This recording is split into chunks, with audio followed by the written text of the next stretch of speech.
Hello and welcome to another episode of Sandy Killer Projects. This is an episode I had no intention of making. We just recently got a Honda Acty HA4 1991. We've been doing some work on the property with it, just like picking up weeds and stuff. As we've got a lot of bushes around the front edge of the property, and it's springtime, so I'm trimming them. And it died out in the field. I wasn't really sure why or what was going on, so I put a charge in the battery, and it would start up and run for a little while, and then it would die again. It's not a fuel related problem. It's not a spark related problem. All of that has been checked. When I charge it up, I can drive it. As soon as I turn the key off, and go to turn it back on, there's no power at all, which means that the problem is related to the alternator. This is the hood or the engine cover for the HA4. This is your engine area right here. And as you can see, this is the alternator right here. We're going to go through the process of removing this alternator and reinstalling a new one. But at the moment, I do not have one. If you look online, they want about $350 for a new one.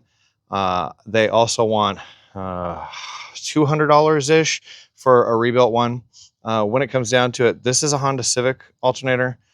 So I just need the numbers off of it to verify which Honda Civic alternator it is. And then I'm going to buy one of those because those are under $100 because we have those. And I will give you numbers for those as soon as I have all that information. But right now, we're just going to start tearing this apart. So if you want to take the engine cover off of your HA4, these bolts that are on the outside of it are 14 millimeter. And then I also took the battery out of mine. They should come off with a 10 millimeter. You don't want to mess with anything that's electrical unless you've removed the power sources first, or you could end up arcing out other things and causing problems inside of your engine compartment. So what you're seeing here is the belt cover for your alternator. It is tucked in on the other side of here. There's a hard plastic cover on both sides of the belt. This is the outer cover. There are 5 latches on it. A couple of them come with the cover and a couple of them stay on the other side of the plastic cover. This is the first thing that we're going to do. Next thing I'm going to do is I'm going to pull the electrical off of it. There's a 10 millimeter here and there's a plug in the back of it.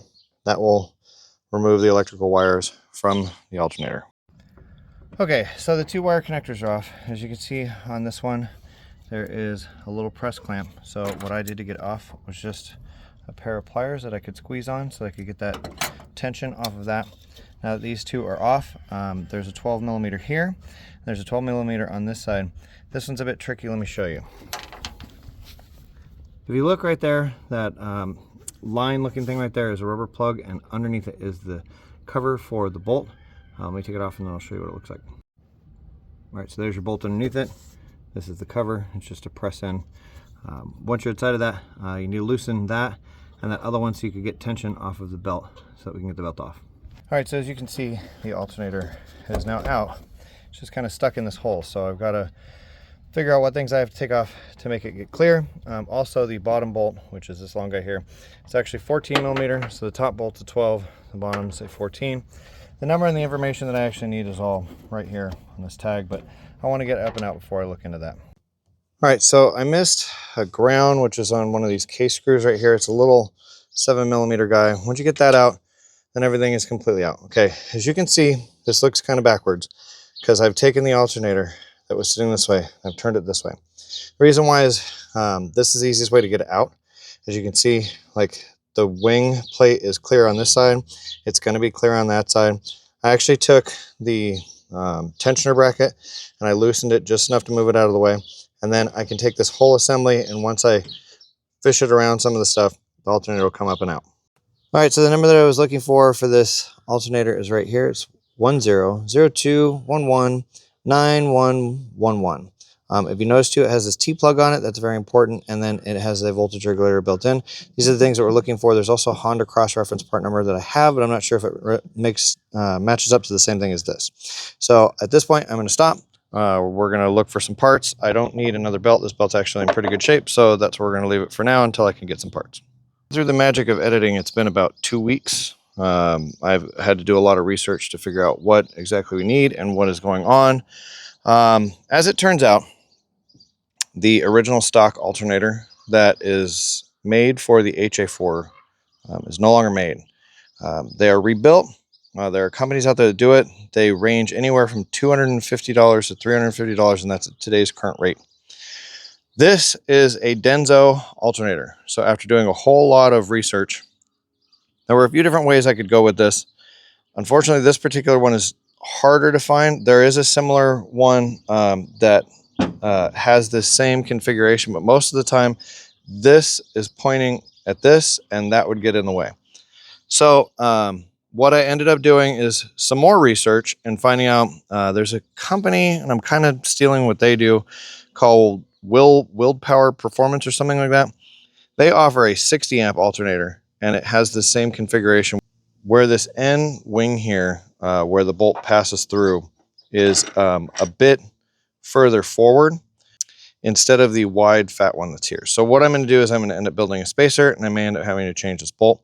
But this is the exact same alternator in position and placement, besides the fact that this is the same size as this. The connection in the back is the same, and the location for the bolt on the top is the same.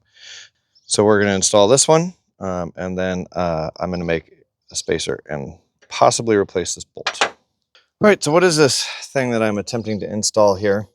If you'll notice on the stock one, the numbers on it were 100211 and then a series of numbers afterwards. I can find the 100211, but the problem is those 4 numbers on the back of it.